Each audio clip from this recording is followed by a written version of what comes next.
हाँ जी स्टूडेंट्स, अब हम करेंगे trigonometry. Trigonometry it is a branch of maths which deals with angles and sides of a triangle and those relevant functions. मतलब कि ये वो ब्रांच है, एक मैथमेटिक्स की वो ब्रांच है जो हमारे पास एक ट्राइंगल है, उसकी एंगल्स और उसके साइड्स में जो रिलेशन बताए वो ट्रिग्नोमेट्री है। बेसिकली हम बोलते हैं कि हम ट्रिग्नोमेट्री क्यों पढ़ रहे हैं। हम ट्राइंगल्स के बारे में पढ़ते हैं, हम उनकी साइड्स के बारे में पढ़ते हैं और हम उनकी एंगल्स के बारे में पढ़ते हैं। तो जब हमने उनको फर्दर स्टडीज़ करना है, हमने रिलेशंस निकालने होते हैं उनकी साइड्स और उनकी एंगल्स के बीच में, तब हम ट्रिग्नोमेट्री पढ़ते हैं। ट्रिग्नोमेट्री बेसिकली यूज़ होती है हमारे पास राइट एंगल ट्राइंगल में, हम इसको अप्लाई करते हैं। ठीक है, बेसिकली हम राइट एंगल ट्राइंगल लेके चलते हैं ट्रिग्नोमेट्री के लिए, और हम एंगल्स के बीच में और ये जो साइड्स होती हैं इनके बीच में हम रिलेशंस निकालते हैं। ठीक है, ये फर्दर डिस्कवरीज में यूज़ होती हैं, एंगल ऑफ एलिवेशंस वगैरह जब हम निकालते हैं पाइथागोरस थ्योरम से, तभी ट्रिग्नोमेट्री की काफ़ी आगे यूजेस हैं। फर्दर इसके एडवांस स्टडीज़ में बहुत यूजेस हैं, तो ये यूजलेस नहीं है, आप इसे यूजलेस नहीं बोल सकते। It is very useful in a field of mathematics as well as in a field of physics. तो ये टेक्नोलॉजी में काफ़ी यूज़फुल है। अब हम पढ़ेंगे बेसिकली हम पढ़ते क्या हैं। सबसे पहले जो हम बेसिक पढ़ते हैं ट्रिग्नोमेट्री में, हम पढ़ते हैं इसके एंगल्स के बारे में। सबसे पहले हम इसमें पढ़ते हैं सिस्टम ऑफ मेयरमेंट ऑफ एंगल्स की।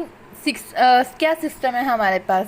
जब हम एंगल्स को मेयर करते हैं तो हमारे पास एंगल को मेयर करने के सिस्टम होते हैं। ठीक है, पहला होता है सेक्सागोनल सिस्टम, सेक्साजेसिमल सिस्टम होता है। इन दस right angle divided into 90 equal parts, उसको हम डिग्री बोलते हैं। डिग्री की डेफिनेशन है कि जो राइट एंगल है उसको 90 इक्वल पार्ट्स में डिवाइड करते हैं, उसको डिग्री बोलते हैं।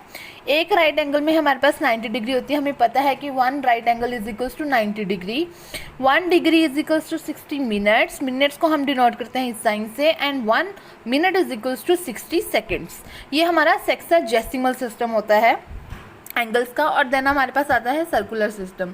सर्कुलर सिस्टम में हम लेते हैं, अगर ये हमारे पास सर्कल है, ये आर इज़ अ रेडियस, और हमने कोई इसको ज्वाइन कर दिया है, एंगल थीटा ले लिया है, ये हमारे पास एल है लेंथ। ठीक है, इतनी सी हमारे पास, तो theta is equals to l by r radian. ठीक है, रेडियन भी मेयर होती है। 1 राइट एंगल जो होता है वो पाई बाय टू यानी कि 180 डिग्री बाय 2 90 डिग्री रेडियंस के इक्वल होता है, मतलब। और 1 स्ट्रेट एंगल जो होता है वो पाई रेडियंस के इक्वल होता है, और 1 कंप्लीट एंगल होता है वो 2 पाई रेडियंस के इक्वल होता है। तो जो हम बेसिकली इनमें रिलेशंस पढ़ते हैं, हमारे पास जो क्वेश्चंस में यूज़ होता है वो होता है pi is equals to pi radians. जो बेसिकली हमारे पास यूज़ होता है वो होता है pi radians is equals to 180 degree. ये हमारे पास बेसिकली आगे क्वेश्चंस में यूज़ होता है रिजल्ट, कि रेडियंस और डिग्रीज का रिलेशन क्या है। ये डिग्री और रेडियन में रिलेशन है, pi radian is equals to 180 degree, ये हमारे पास रिलेशन होता है। अब हम बढ़ते हैं बेसिकली ट्रिग्नोमेट्री की और टी रेशियोज़ पढ़ते हैं हम। टी रेशियोज़ में क्या होता है, टी रेशियोज़ होती है ट्रिग्नोमेट्रिक रेशियोज़ होती हैं, इनको हम बोलते हैं sine, cos, tangent, cosecant, secant and cotangent. ठीक है, ये हमारे पास होती है। फर्स्ट ऑफ ऑल हम एक कंसीडर करते हैं, let consider triangle A B C. It is a right angle triangle at B. P is the perpendicular, B is the base and H is the hypotenuse. If theta is an angle, तो हम ratios को कैसे denote करते हैं। sin theta is equals to perpendicular upon hypotenuse, perpendicular upon hypotenuse sin theta होता है। cos theta होता है base upon hypotenuse। tangent theta होता है perpendicular upon base। हम बेसिकली इसको, हमें सिर्फ 2 रेशियोज याद करने की ज़रूरत है, थर्ड से लेके आगे 4th 5th 6th हमें ऑटोमेटिकली याद हो जाएंगी। साइन थीटा को आपने याद रखना है, ये परपेंडिकुलर अपॉन जब हाइपोटेन्यूस है। परपेंडिकुलर हमने कंसीडर करना है जो थीटा के ऑपोजिट वाली साइड है। हमने अगर थीटा एंगल यहाँ पे लिया है, मान लो अगर थीटा यहाँ पे लिया है, तो इसके ऑपोजिट वाली साइड कौन सी है, ये जो एंगल थीटा हम कंसीडर करते हैं उस एंगल के ऑपोजिट वाली साइड परपेंडिकुलर होती है, उसके एडजेसेंट वाली साइड उसका बेस होती है, और उसका ये वाली साइड जो होती है, जो स्लांटिंग साइड होती है, उसको हम हाइपोटेन्यूस बोलते हैं। ठीक है, और ये आपने बेसिकली 10th में पढ़ा है, हम +1 लेवल का कर रहे हैं, तो ये बेसिकली आप 10th में सारा इंट्रोडक्शन पढ़ लेते हो। अभी आप देखो, अगर मैंने इसको थीटा एंगल कंसीडर किया, तो मेरे इस थीटा एंगल के अकॉर्डिंग मेरा परपेंडिकुलर ये है, बेस मेरा परपेंडिकुलर है ए बी और बेस मेरा है बी सी, तो मेरा साइन थीटा होगा A B upon B C, ठीक है। कॉस थीटा है मेरा बेस अपॉन हाइपोटेनिस, सॉरी ये है हाइपोटेनिस है मेरा ए सी, ये होगा मेरा बी सी अपॉन ए सी। अब हमने tangent theta, cosecant theta, secant theta और कोटेंजेंट थीटा, ये 4 रेशियोज हम इनके साथ को रिलेट करके याद करेंगे। टेंजेंट थीटा होता है sine theta upon cos theta, इन दोनों को डिवाइड कर दो टेंजेंट थीटा हो जाता है, ठीक है। कोसेकेंट थीटा होता है हमारे पास, कोसेकेंट थीटा होता है साइन थीटा अपॉन ये होता है साइन थीटा का inverse, inverse 1 by sine theta cosecant theta. Opposite याद रखना है, कई बच्चे कंफ्यूज हो जाते हैं कि सीकेंट थीटा है कॉस थीटा का इन्वर्स और कोसेकेंट थीटा है कॉस थीटा। जो सीकेंट थीटा है वो कॉस थीटा का इन्वर्स है, जो कोसेकेंट थीटा है वो साइन थीटा का इन्वर्स है।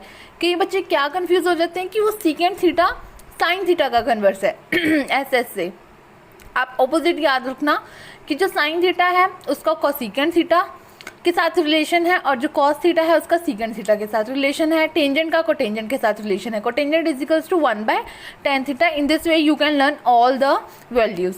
अब ये हम एंगल्स की वैल्यू पढ़ते हैं, तो ये मैं सिंपली रीड करूंगी कि 0 डिग्री पे, 30 डिग्री पे, 45 डिग्री पे, 60 डिग्री पे, 90 डिग्री पे, 120 डिग्री, 135 डिग्री, 150 डिग्री, 180 डिग्री पे हम वैल्यूज कैसे लेते हैं।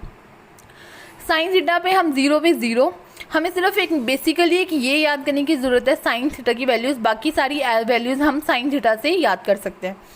0 डिग्री पे 0, 30 डिग्री पे 1/2, 45 डिग्री पे 1/√2, 60 डिग्री पे √3/2, 90 डिग्री पे 1। इसी को उल्टा करके लिख दो वो कॉस थीटा की वैल्यू।